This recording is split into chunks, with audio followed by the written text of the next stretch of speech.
Vote pelo SUS. Pela garantia do direito humano à saúde. Olá, estamos iniciando o Vote pelo SUS, o podcast que entrevista lideranças de movimentos sociais e organizações populares que lutam pelo direito humano à saúde e pela defesa do Sistema Único de Saúde em todo o Brasil. Quem conversa hoje com a gente é a Regina Bueno. Então, para começar, Regina, a gente pede que você se apresente e conta para a gente um pouco qual é a organização que você participa.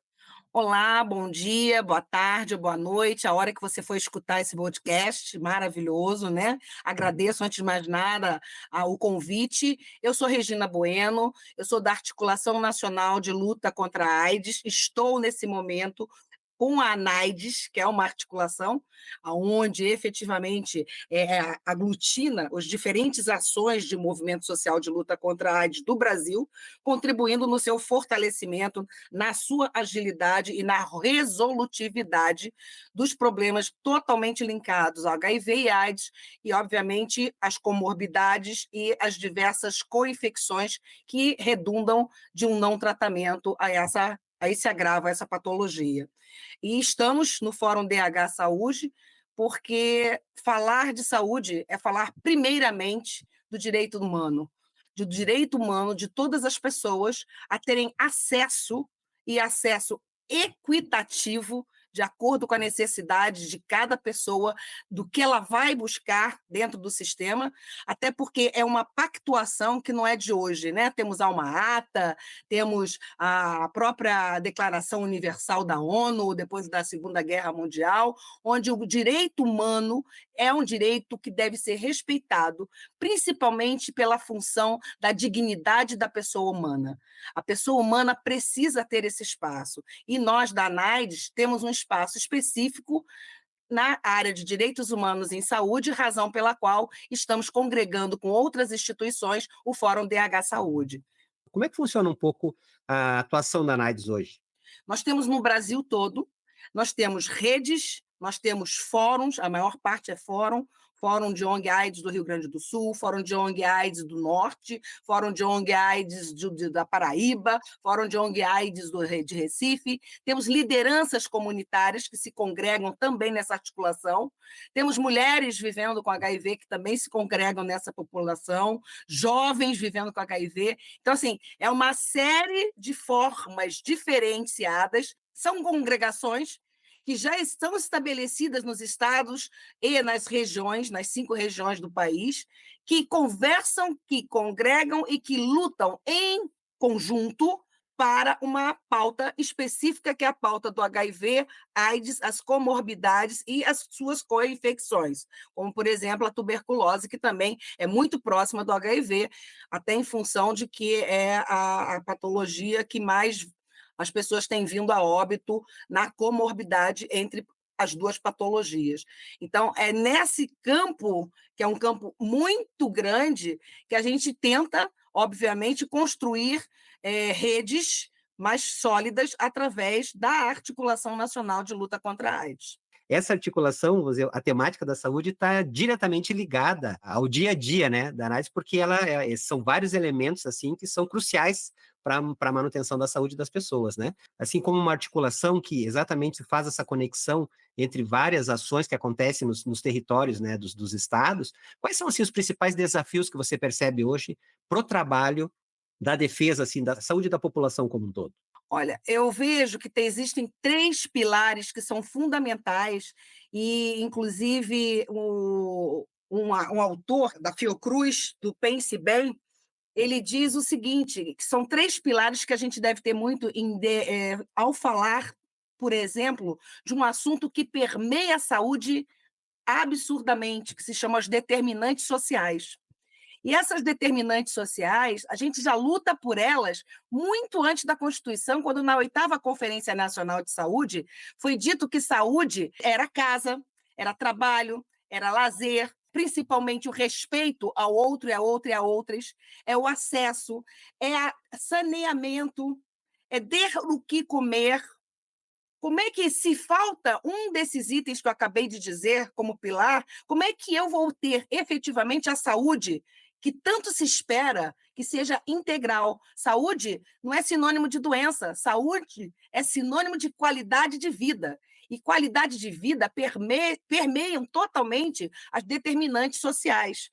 Então, eu preciso me empoderar dessas determinantes sociais e hoje eu não posso estar somente cuidando da saúde dentro de um Ministério da Saúde, dentro de uma Secretaria Municipal de Saúde ou dentro de uma Secretaria Estadual de Saúde. Eu preciso fazer uma intersetorialidade dentro de cada unidade da federação aqui citada nesse momento, que é o município, o Estado e a União Federal, nas suas esferas, trabalhar com os setores interministeriais, com os setores intersecretarias e com o setor intersecretarias. Hoje não tem mais como trabalhar em bolhas dentro dos estados.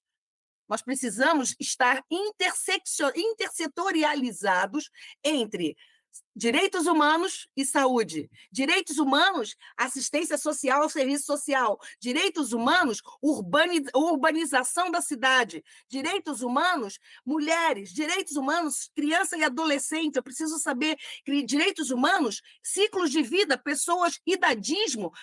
Eu preciso criar um link de pessoas humanas e todas as transeccionalidades que existem na vida das pessoas, porque essas relações é que fazem efetivamente que você tenha a tão sonhada saúde integral e que, efetivamente, esse princípio da saúde integral do cuidar funcione, porque, infelizmente, ele não vem funcionando. A universalidade nós conseguimos, mas a integralidade do cuidar nós não conseguimos ainda plenamente, a totalidade da pessoa como um todo, e não fracionada ou fragmentada, como ainda temos essa fragmentação. Apesar, obviamente, da gente estar lutando tanto pela atenção primária em saúde, com os agentes comunitários de saúde, conhecendo mais o território, estando mais com as pessoas, buscando mais informações, mais aproximação com os usuários, porque, por incrível que pareça, nós usamos o SUS. Nós não somos nem clientes do SUS, mesmo a gente tendo no orçamento os nossos tributos, compondo esse orçamento, a gente nem é chamado, né? Nós não somos chamados de clientes, deveríamos ser clientes do sistema, de todo o Estado.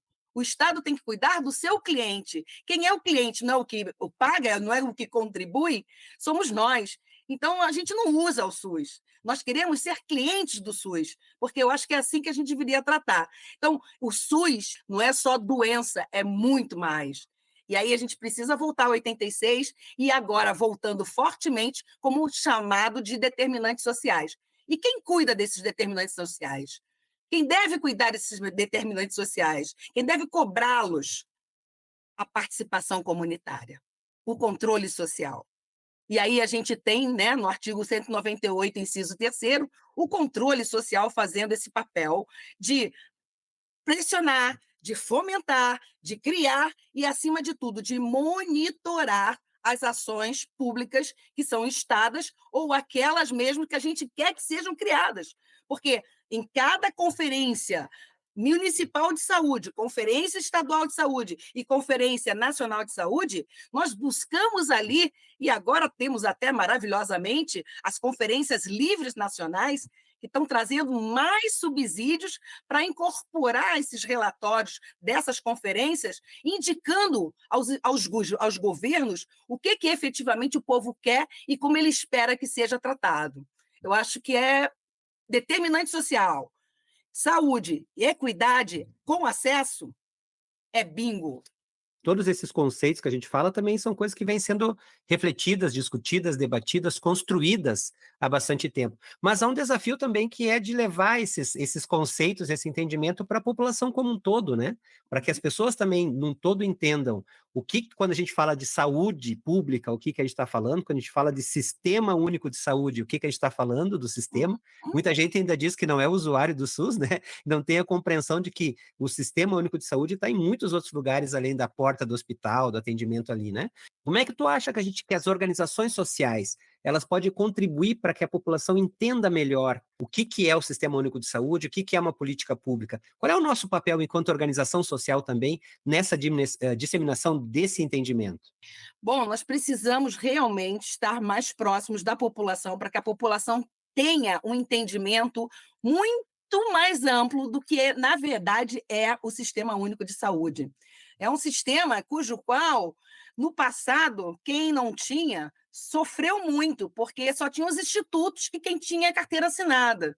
Razão pela qual, naquela oportunidade, lá nos anos 84, a reforma sanitária, juntamente com a população, eles viram que havia necessidade de ter uma saúde universal para todos e todas que tivessem dentro do território nacional.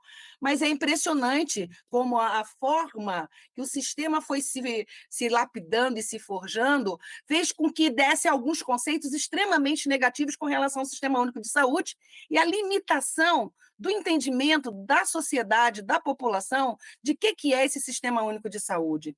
Então, nós que somos da sociedade civil organizada, que lutamos por essa plataforma tão importante que é a vida, que tem o maior orçamento dentro do governo, de falar com as pessoas do que é o Sistema Único de Saúde. O Sistema Único de Saúde não é só o postinho, não é só a UPA, não é só a UBS, é muito mais, é o controle da água, é o controle da comida, é o saneamento, é a epidemiologia, né, que tem que saber numericamente em que situação que nós estamos para poder exatamente ter a equidade e dar aquilo para cada um que vai procurar esse Sistema Único de Saúde. Nós precisamos falar com as pessoas, nós precisamos conversar com os povos, nós precisamos entender que o país que nós vivemos é um continente gigantesco. Eu tenho os povos indígenas que trazem demandas diferenciadas, dos campos, florestas e das águas, são outras demandas totalmente distintas. Você ter demandas, por exemplo, da população negra, né? Os pretos e pardos, olha o tamanho do desafio que nós temos dentro desse território chamado Brasil. Precisamos sim, mas precisamos ter muito cuidado de, ao falar com o SUS, de dizer para as pessoas daquilo que elas podem e daquilo que elas têm que acessar de acordo com as suas necessidades. Porque, como eu falei anteriormente, citei, são muitas. Olha a população LGBTQIAPN+, quantas demandas tem. E aí eu vou dizer para você que nós temos leis, sim, nós temos muitas políticas públicas. Temos políticas públicas de saúde integral da população negra, temos política pública de saúde integral da população LGBTQIAPN+, temos saúde integral da população das mulheres, dos homens. A pergunta que se faz, mas engraçado, Regina, se tem tanta política e toda hora se fala que o controle social tem que fazer o controle, né? Fomentar, investigar, fiscalizar, monitorar as políticas públicas, como é que a população não sabe disso? Essas populações que você citou, na realidade, não têm nem conhecimento que essas leis existem. E são leis muito antigas. Então, nós precisamos trazer para essas populações de uma forma palatável, de uma forma totalmente dentro do saber de cada população dessas, do que elas têm como direito. E aí, né, vem Paulo Freire naquela troca dos saberes. Ninguém é suficiente, nós podemos trocar saberes. Há necessidade muito maior de ouvir do que falar. Então, se nós prestássemos atenção a isso e disséssemos para cada população que efetivamente se sente hoje excluída ou não conhece nada, ou pior ainda, até rechaça o próprio Sistema Único de Saúde, desqualificando o Sistema Único de Saúde que a gente tem, público, universal, equitativo e com a participação social, e eu vejo que a democracia, a redemocratização trouxe isso. E democratização é fazer com que o povo saiba que o poder está com ele. Então, só precisamos dar manancial, informação, para que esse povo perceba que quem manda no seu país é a sociedade, é esse povo. Então, precisamos conversar mais sobre o SUS. E vocês do Participa Mais, nós do Participa Mais, ajudam muito nisso, principalmente nos conselhos, formando, conversando, dialogando, explicando. É assim, é até debaixo de uma árvore a gente pode falar do SUS e a gente pode dizer para a população: valorize, não perca isso, porque lá fora tem muita gente que gostaria muito de ter um SUS como nós temos. A gente também tem consciência de que o sistema precisa ser constantemente melhorado, né. E essa Sempre. qualificação, essa melhoria, ela depende da nossa participação, que é onde a gente vai levantar as demandas exatamente, que vão direcionar para onde que esse sistema pode caminhar e de que forma ele pode melhorar, né. E você como integrante do Conselho Nacional de Saúde, acho que vale reforçar, né, que o SUS tem muitos espaços de participação, o controle social tá totalmente ligado ao dia a dia do SUS, né, que o Conselho Nacional é uma instância, mas as outras instâncias, de participação, elas têm um papel fundamental também para a melhoria constante do Sistema Único de Saúde, né. Não, eu acho assim que assim, para mim existem a participação social e a representação social. Os conselhos, na realidade, são representações sociais, né? São formais, tem toda um regimento interno, é toda uma formalidade na sua forma de expressão, de cobrança. Agora, a participação social, eu posso fazer com mais 4, 5 que tenham a mesma ideia que a minha de fazer algumas modificações, por exemplo, na minha clínica de saúde da família, onde eu me trato.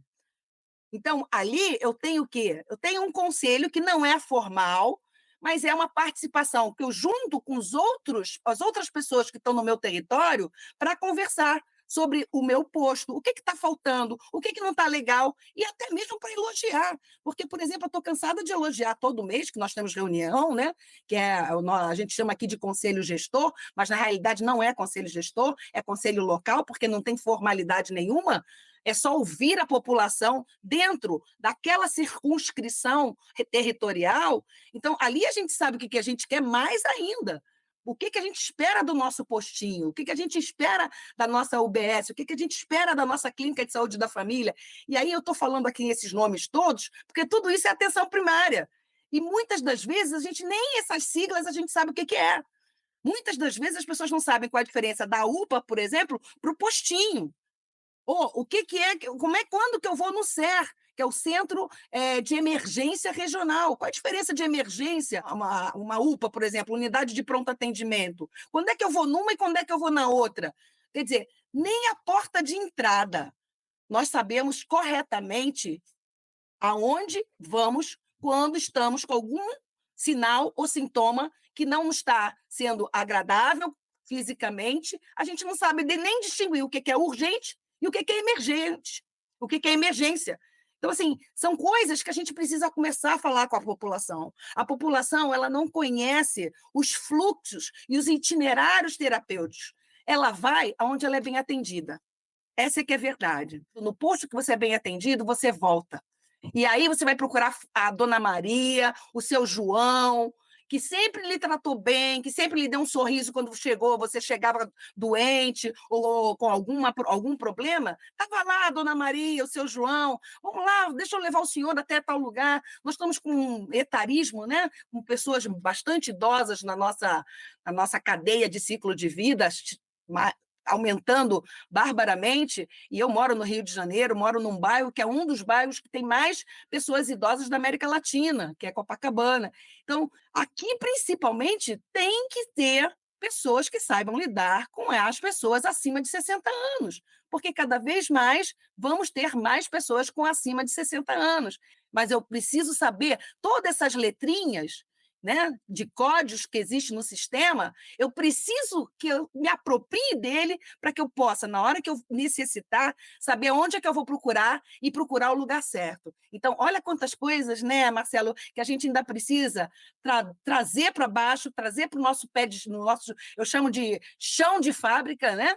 A nossa base, para conversar, para dialogar, até mesmo para tensionar e compartilhar ideias novas para a construção do caminhar desse SUS que tem uma lei maravilhosa, mas que a gente sabe que na sua execução ela é extremamente ineficaz. E até bem nesse sentido que você fala, né, Regina, uma coisa importante é às vezes as pessoas não se dão conta que a escolha do legislativo municipal, ou seja, os vereadores do município e o prefeito, tem um impacto direto exatamente em toda essa estrutura que tu acabou de falar aqui, né? Para a gente entender qual é o papel do vereador, qual é o papel do gestor municipal, do vereador, da vereadora, do prefeito, da prefeita, quando a gente fala de sistema de saúde. Olha, e é impressionante assim como é importante, porque como eu falei anteriormente, a porta de entrada ela se dá no território. Os municípios distribuem, dentro dos seus municípios, as suas áreas ou os seus postos dentro da atenção básica. Tudo começa pela porta de entrada, tudo começa pela atenção básica. A gente precisa cobrar desses parlamentares que vão estar nos representando dentro das câmaras legislativas municipais, que eles saibam e lutem junto com toda a sua população territorial pelo SUS e para o SUS. Hoje, principalmente os municípios têm uma responsabilidade sanitária gigante.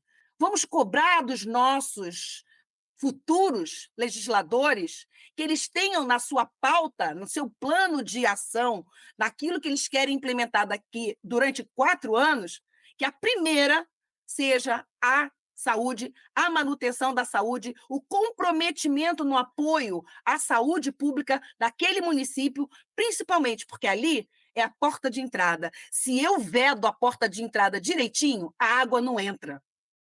E isso é importante. Eu falo da água porque a gente está aí, né, com um problema ambiental bem grande, e a falta de água ou a água em excesso é o que mais nos tem atingido, e que a gente saiba lidar com tudo isso, porque até o meio ambiente também acaba nos atingindo como saúde.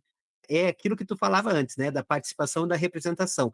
É importante, primeiro, que a gente participe e ali a gente manifeste as nossas demandas para que, a partir disso, a gente consiga transformar demandas em políticas públicas, né? É interessante porque, Marcela, a gente sabe muito bem que uma patologia não é exclusiva, como foi no início, por exemplo, do HIV e AIDS, de uma determinada população, principalmente a população LGBTQIAPN+. Hoje, até no meu próprio segmento, a gente sabe muito bem que já teve 10 homens, né, sexualmente, biologicamente homens, para uma mulher, biologicamente mulher, infectada por vírus do HIV. Hoje nós estamos com 2 homens, na proporção de 2 homens para uma mulher. Então, veja como mudou esse parâmetro de epidemiológico, e cujo qual, eu estou dando esse exemplo, nós precisamos abrir o flanco de participação em outras transversalidades que também avançam dentro da nossa patologia e de todas as patologias, né? Os agravos são agravos de seres humanos. Então, nós temos que conhecer esse ser humano. Eu adoro rodas de conversa, porque rodas de conversa eu sempre chamo que ninguém ganha, é um frescobol. A bola, o que é bacana é a bola não cair no chão. Não tem ganha, não tem alguém que ganha, não tem alguém vencedor, né? O ping-pong já é diferente, mas o frescobol, que é aquela bola que eu jogo para um, jogo para o outro, me joga de volta, joga. O que a gente não quer, nenhum de nós que estamos jogando, é que a bola caia, que aquele jogo fique cada vez melhor. Eu acho que é isso que é importante, é a gente não deixar a bola cair, mas saber que existe por volta da gente um ser humano, que é um ser humano que deve ser integral. Então, quando eu lido com uma pessoa trans, não são as mesmas demandas de uma pessoa cisgênera. Né? Uma pessoa heterossexual não tem as mesmas demandas de uma pessoa homossexual. Os afetos estão cada vez mais se expondo. Então, tudo isso mexe com a vida. Fazer trocas de conhecimento. Eu gosto demais. Muito bem, Regina. Então, para finalizar, né, eu gostaria que você contasse um pouquinho também como é que tu tá a tua expectativa, assim, também para o andamento da campanha Vote pelo SUS, e talvez deixar um convite, né, para que as pessoas procurem, né, a gente pode acessar pelo o fórum dhsaude.org.br, lá tem muitas informações sobre a campanha, tem o link para o abaixo-assinado, né, também para a petição dessa campanha que é nacional, que é de todos nós, né? Participe, cobre. Nós temos, às vezes, o hábito no Brasil de alçar alguém a um poder muito forte e muito representativo, que é o nosso, do povo, através do legislativo, e nesse caso, do legislativo e da prefeitura local, e a gente depois não cobrar. Então, por favor, baixe do nosso fórum dhsaude.org.br todo o material que nós temos dessa campanha, multiplique isso. Faça, cobre. Eu sei que tem muita gente dos municípios que estão próximos de pessoas que estão se candidatando neste ano. Cobre dessa pessoa, mas não cobre só agora, não. Se ela ganhar, fica em cima, que ela quando estiver no Poder Legislativo, que ela não esqueça de abrir uma comissão de saúde dentro do município, porque é ali que a gente ainda vai ter mais força para, obviamente, cobrar, exigir e dizer não. Ou, sim, parabéns, vocês estão indo maravilhosamente bem. Saúde e produção é o que faz e dá a solução. Vote pelo SUS e confirme, mas vote pelo SUS no candidato que se comprometer com essa agenda. Eu não preciso estar na representação, eu só preciso saber que, como democrata, eu posso exercer esse direito juntamente com os meus pares, que também pensam como eu, que não querem nunca que o SUS saia da nossa vida. Brasileiros, brasileiras, lutem pelo SUS. Nós apoiamos, como a NAIDS, dentro do Fórum DH Saúde, esta campanha maravilhosa. Vote pelo SUS. Ponha na sua plataforma de trabalho como compromisso o Sistema Único de Saúde. E depois você faz, confirma. Porque só confirma você, eleitor, eleitora, só confirme se olhar se o seu candidato efetivamente apoia o Sistema Único de Saúde. Ele é o melhor do mundo. E não sou eu que estou dizendo, hein? O mundo fala isso.